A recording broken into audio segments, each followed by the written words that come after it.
Mr. Mack. You're charged with driving suspended second offense. That's a common offense also. Let's take a look at your file. All right, says your license is suspended. Let's take a look. Yeah, I've tried to get it, but they say I owe court fines and all that for. Well, they used to suspend you for unpaid fines. That was part of Mr. Melgoza's problem. Thank you.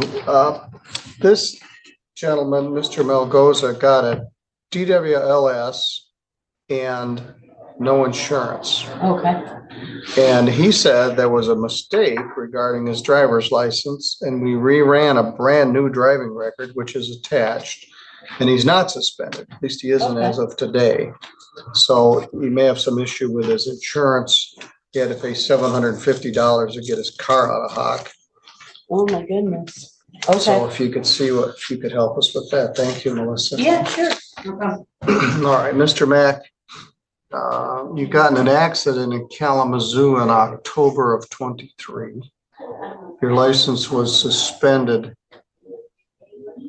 in Pawpaw, Van Buren County in 2021. Your license was suspended in Kalamazoo in 2021. Your license was suspended in Kalamazoo in 2021.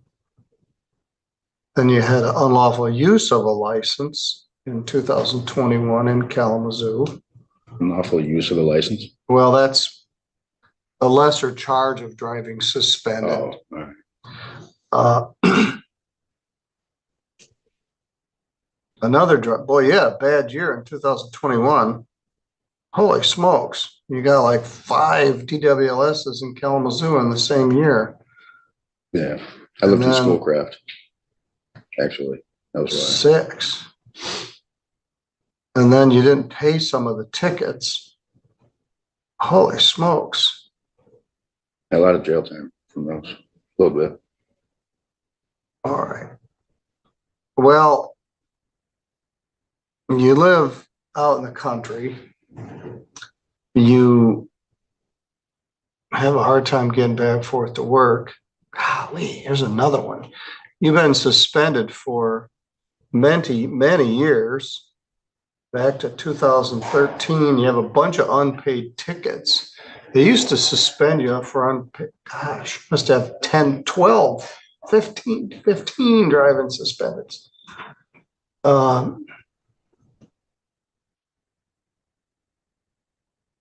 I take care of my dad lives with me and I got a girl and 2 kids, so I have to go to work every day. Well, I certainly respect that, but your driving record is not good. My advice is you plead not guilty and I get a lawyer to help you with this. Is that agreeable with you? Yeah. 5. I'm going to ask the $1 million question. How'd you get here today? Oh, my girlfriend's outside. What's she in? White SUV. What? White SUV. Okay, what kind? Let's make sure Mr. Mack didn't drive in here. I'm not sure he's getting the message.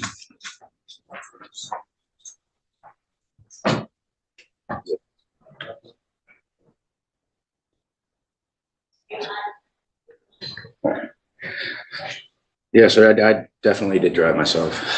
Yeah, okay. I bet you already knew that.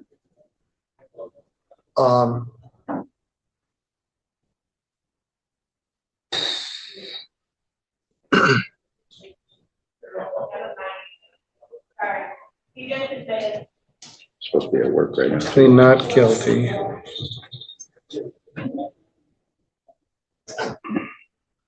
Never mind. Thank you, Keith. Appoint an attorney. And set attorney pretrial for May 31st. You can't drive a car. Yeah. Your license has been suspended for 20 years. You drive back and forth to work every day. You drive here to the courthouse. You got hundreds of dollars of unpaid tickets. and you just keep driving a car because you need to work. And I respect that, but you just don't care. And I start work about the same time the kids get on the school bus and everything. So we've tried. Well, this is a problem of your own making. Yeah. I didn't even go all the way back on your driving record, but it's 15 years in the making, and there is more than a dozen previous driving suspended charges. Yeah. When I was young, driving suspended second carried a 5-day mandatory jail sentence. If we did that today, we'd have, the jail would be busting at the seams, but people just don't care, and you really don't care. What happened to your car, that 2005 Mercury? Did they tow it? Impounded. What? Yeah, I got towed. Did you get it out of impound? Yeah, it cost like $800. Yeah, that's a huge drag. It's totally legal and everything though. Well, you're not driving. Well, I'll let you drive it away from here. If you'd like to get arrested between here and Three Rivers, you have to call somebody to come get you. I got Mr. Stickley saved you from going to jail for a day for lying to me. You did lie to me. Plus you drove here, but I didn't see it. But I'm not going to let you drive away unless you want to go to jail on the way home and get your car impounded all over again. No. You need to wrap your head around the fact that you can't drive a car, and you also can't fix it.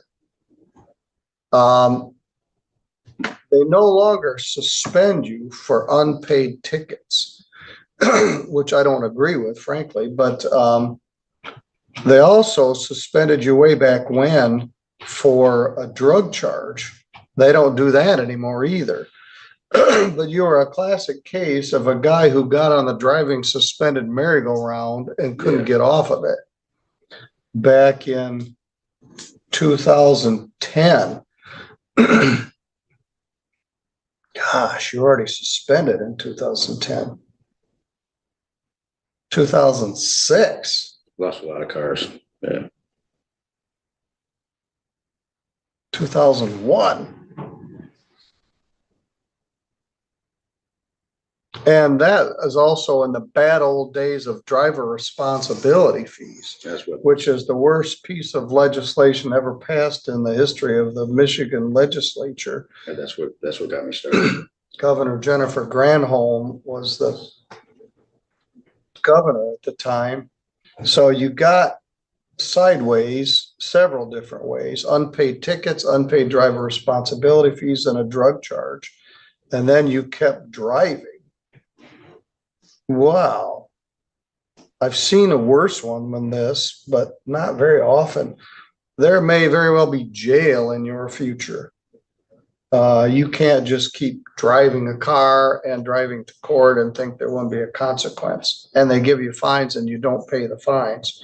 So all the more reason why you need a lawyer. Do you have a cell phone? Yeah. Well, you got to call somebody that has a license to come get you in your car. And I don't know what to tell you. You move from Portage. The other problem is the Secretary of State thinks you live on Portage Road. That you have to change your address. Do you have a Michigan ID card? Yeah.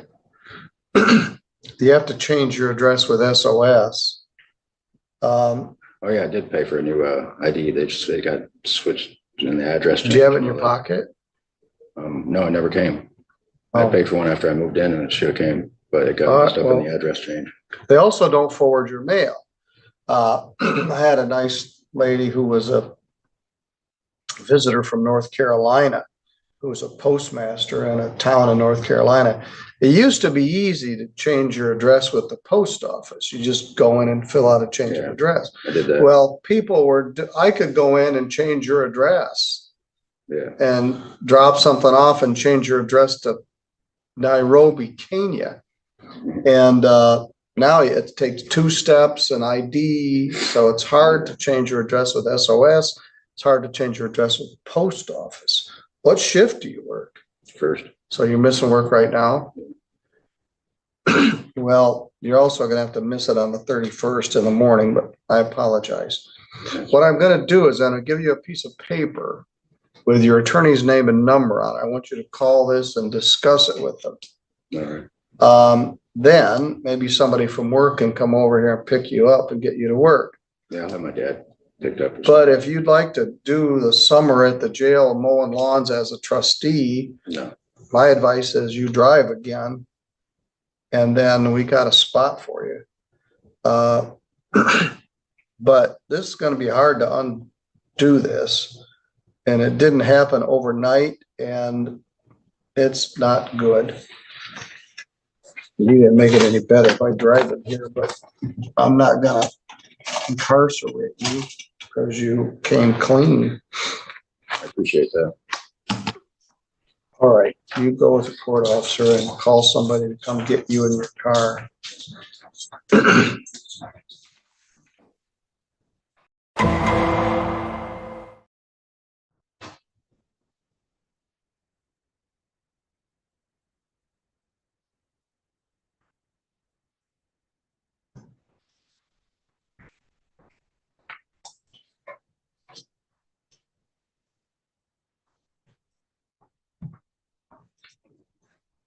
This is the time and date for sentencing in the matter of People versus Kyle Thomas Miller. Mr. Miller was charged with larceny over $1,000, but under $20,000, and a misdemeanor larceny of over 200, but less than 1,000. The felony charge was dismissed, and Mr. Miller pled to larceny 200 to 1,000 on Monday morning, March 18th. And I wasn't clear exactly what happened. So I set the matter for sentencing for April 29th and watched the videos and tried to read the police reports. There were multiple videos. There were surveillance videos, police investigation videos, scene videos. And so I had a chance to get a sense of what it was that was at issue and read the report. So at the time of sentencing, then I learned we were talking about more than just scrap metal out of a recycling bin, but an expensive to replace heavy metal dock plate. At the earlier hearing on March 29th, March 18th, Mr. Miller told me that he took the stuff out of a dumpster. He said the stuff was in a dumpster. And I said, well, it wasn't a dumpster and it wasn't your dumpster, but then he acknowledged that he took the plate and loaded up with a winch. So we got over that hurdle, but he contended that he had permission somehow from the owner of Clark Logic, Jamie Clark, to take this, which I frankly didn't believe. He also denied that he told the officers that he had permission from Jamie Clark to take it. So I wanted to hear from Officer Greenhalgh or Holcomb, whoever the officers were, and Jamie Clark. Mr. Clark is the owner and operator of a multi-million-dollar business known as Clark Logic. And I know him, and I'd hope to get some information from him. So I continued the matter until this morning to get that further information, and it doesn't sound like we're going to get it. What I was hopeful for that was Mr. Miller would just acknowledge responsibility, but there's always an excuse. There's always, oh, we didn't understand this. Somebody didn't under this. I was hoping you just look me in the eye and tell me what happened. But when we were here on the 29th, you said, well, I never took anything out of a dumpster. No, yeah, April 29th. So I looked at the earlier hearing where you did tell me you took something out of a dumpster. And your position is still somehow that you didn't tell Officer Greenhalgh you had Jamie Clark's permission. And then you said you did have Jamie Clark's permission. They had seen it on the surveillance video. Your vehicle is distinctive.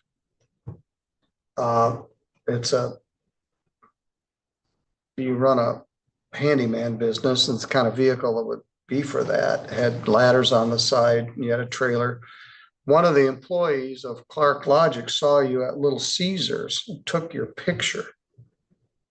And I think you realized at that point that there was something going on. So at some point you called Clark Logic, gave your name and number, and it went on from there. So anyway, I'd hoped to hear from Jamie Clark what happened. Melissa, did anybody talk to Mr. Clark again? No, Your Honor. I did review the police reports again. I watched the video evidence as well. I think it's clear that Mr. Clark did not give permission to this gentleman to take anything. I think that's been clear from the beginning. I know that maybe this isn't the largest theft that Mr. Clark's dealing with. We've had a string of these issues, which is very concerning, especially with the scrap metal, but this plate was very expensive. The officer that called and spoke with Mr. Clark is a longtime officer that if he states that he spoke with Mr. Clark and Mr. Clark says, I know who this gentleman is, and I did not give him permission, I think we have that. It is concerning the defendant did not accept responsibility at our prior sentencing. The staff indicated in the video that these items weren't just out by where the trash would be. These were, the plate as well as the dumpster were kind of set back and behind a different little building. So, it's not just right out on a curb or something like that. So, I think Your Honor has the right understanding of how this case went. He's not so far accepted any responsibility and is misrepresenting what happened. I think if there was allegedly any type of understanding or miscommunication between the defendant and Mr. Clark, that again, the defense could reach out and, maybe re-question that. But I think it's clear from the report itself. It's not just, I don't think I told him. There was absolutely no permission to take this. All right, that's the prosecutor's position. Ross, what's your position? Well, Your Honor's correct that there was a lot of justification and explaining away things at the last sentencing hearing and even at the plea hearing. I believe, though, that this adjourned sentencing with the jail hold that was placed it's kind of given Mr. Miller some time to reflect more effectively on his role and his misconduct. I hate to have to prosecute my own client, but he went there under the dark of night and removed property that was not his. And he's understanding that that is a problem. I don't think there is any more dumpster diving nonsense, any more idea that this was somehow justified. As Your Honor seen in your long career, folks, especially in larceny type situations, will wrangle around and wiggle through to try to justify why it wasn't really thievery. And I think there was some of that going on. But I think once Mr. Miller had a chance to sit alone and understand that this was a theft. This wasn't a misunderstanding. He is now contrite. I don't believe there is any longer a desire to try to explain away. One of his concerns during this period he's been incarcerated is his own shop. And I think that shows, he's got a shop on the south side where his business tools are. And a big fear of his is somebody going in and taking his valuable tools. That kind of shows to me some sort of progress and understanding of property rights, the right to be secure in your possessions, and that it's a two-way street. So I would ask Your Honor to view the jail time that's been imposed pending this second sentencing and the prior memorandum from the prosecution and not order any further jail time. Mr. Miller, what would you like to say at this point? Anything you want to tell me? I messed up. I shouldn't have done what I did. I was wrong in what I did. Now I'm just trying to make up for it. I should have. And you didn't have Jamie Clark or anybody else's permission to take it? No, sir. No. We could have saved a lot of time. Ross is right. He hit the nail right on the head. People often, when they're charged with larceny, they'll admit stealing some of it, but not all of it. It's like they want to retain some dignity, and when they really did all of it. And this had been your pattern, is always to not quite accept responsibility. It's like, I did it, but as you know, I didn't really even want to do this one. I talked to Judge Pattison about it this morning. He said, I told that guy if I saw him again, I was going to give him a bunch of jail. So maybe it's lucky you don't have Judge Pattison. But your friend is here. She's been here at every proceeding, so you got that going for you. But Melissa, is there any restitution? No, Your Honor, I this didn't think is, so. It was recovered, yeah. other than the headache of it. Yep.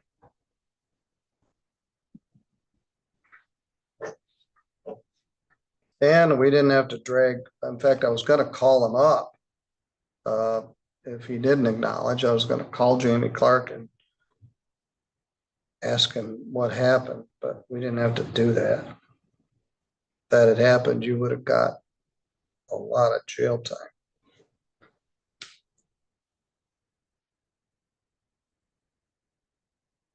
It isn't that hard to say, I messed up, I did it, and I'd like to go forward from here. And it isn't just you. I do this all the time. I try to get all the way down to the kernel of the truth and acceptance of responsibility. And the irony is, you're afraid that somebody like you is going to come steal your stuff and sell it to these crooks that are fencing this stolen property. I hope it doesn't happen, but you know who's out there. I canceled your bond on the 29th. Today is the 3rd. What do they show as your jail credit?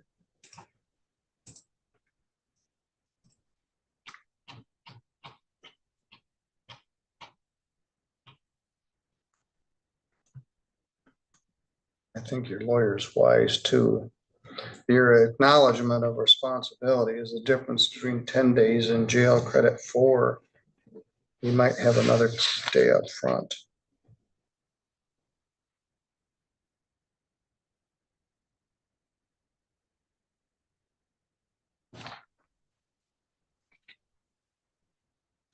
Credit 5. Having 5 days to serve less good time and 90 to 180 days. If you had stuck with that story and I called Mr. Clark and he said no, he would have been mowing lawns at the jail this summer. 5 days credit, 10 days. You got a few more days minus good time. Fine is zero. There's a $75 crime victims' rights fee, a $50 state minimum fee, and a $150 attorney fee, which is $275. Make that due by June 15th.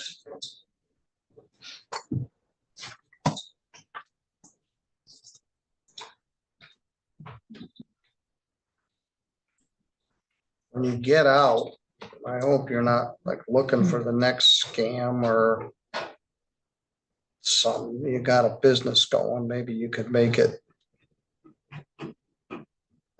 as that, but you gotta have a good reputation, not a bad one to grow a business. June 15th. All right, Mr. Miller, you're good to go.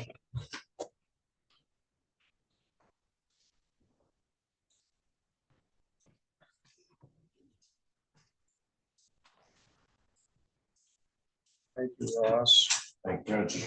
I think some of his awareness was based on your discussion. Ma'am, I don't know what his out date will be. He's gonna get good time credit. It's probably about 8 days. So you might check with the jail. He's probably gonna be eligible to get out about Sunday, maybe Monday. All right, thank you for being here. All right, thank you both. Thank you, Judge. Thank you, Judge.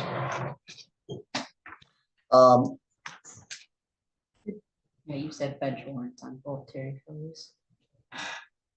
All right, let me stop the live feed here. We will be back with a fairly